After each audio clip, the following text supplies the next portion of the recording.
మరి ఇప్పుడు ఎక్కువగా వినిపిస్తుంది ఏంటంటే పాక్కు పుతిన్ క్వశ్చన్ మార్క్ ఎందుకు రావట్లేదు అని ఎవరు అడుగుతున్నారు? జర్నలిస్టులు అడుగుతున్నారు, మీడియా ప్రశ్నిస్తుంది, పాక్ ప్రజలు గొంతెత్తుతున్నారు. పుతిన్ భారత పర్యటనతో రష్యా ఇండియా దౌత్య బంధం మళ్ళీ హైలైట్. ఏ ఒప్పందాలు కుదిరాయో అని క్లూస్ కోసం ప్రపంచ దేశాలన్నీ కూడా వేచి చూశాయి.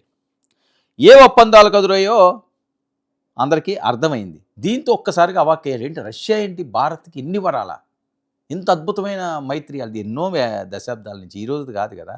ఎప్పుడో కాంగ్రెస్ ఇందిరాగాంధీ ఉన్నప్పుడు నెహ్రూ గారి టైం నుంచి కూడా రష్యాతోటి భారత్కి మంచి సంబంధాలు ఉన్నాయి. పాక్కి ఏ దేశంతో ఏ సంబంధాలు ఉండవు, ఆర్థిక సంబంధాలే. నువ్వేమైనా అప్పిస్తావా, నేను తీసుకుంటాను, ఖర్చు పెట్టుకుంటాను, మా వాళ్ళకి ఇస్తుంటాను, తుపాకీలు ఇచ్చి పంపిస్తుంటాము, మా దగ్గర ఉన్నది ఉగ్రమోక ఉన్నది, ఆ మోకలకి మేము పంచి పెడుతుంటాము. ప్రజలు ఎలా పోయినా పర్లేదు, మాకు వాళ్ళు ఎలా పోయినా పర్వాలేదు, మేము మాత్రం బాగోవాలి, మా రక్తదాహాలు మేము తీర్చుకోవాలి. ఇది తీరు. ఎందుకు వస్తారు ఎవరన్నా?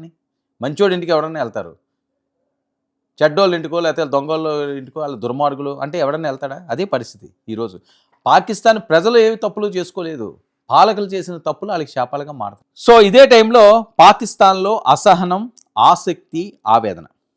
పాక్ అంతా ఒకే ప్రశ్న, ఆ పాక్ ప్రాంతం అంతా కూడా, పాక్లో ఉన్న దేశస్తులందరూ కూడా ఒకటే ప్రశ్న అడుగుతున్నారు. రష్యా అధ్యక్షులు ఎవరో పాకిస్తాన్కి ఎందుకు రారు? ఈ రోజు వరకు రష్యా అధ్యక్షులు ఎవరో పాక్ టూర్కు రాకపోవడంపై పాక్ మీడియా, పాక్ ప్రజల్లో పెద్ద చర్చ. పాక్ జర్నలిస్టు అర్జు కజ్మీ చేసిన కామెంట్స్ ఇప్పుడు సోషల్ మీడియాను షేక్ చేస్తున్నదండి ప్రపంచవ్యాప్తంగా. ఆయన ఏమంటాడు? పుతిన్ మన దగ్గరకు ఎందుకు వస్తారు? మన జేబులు గుల్ల చేసుకోవడానికి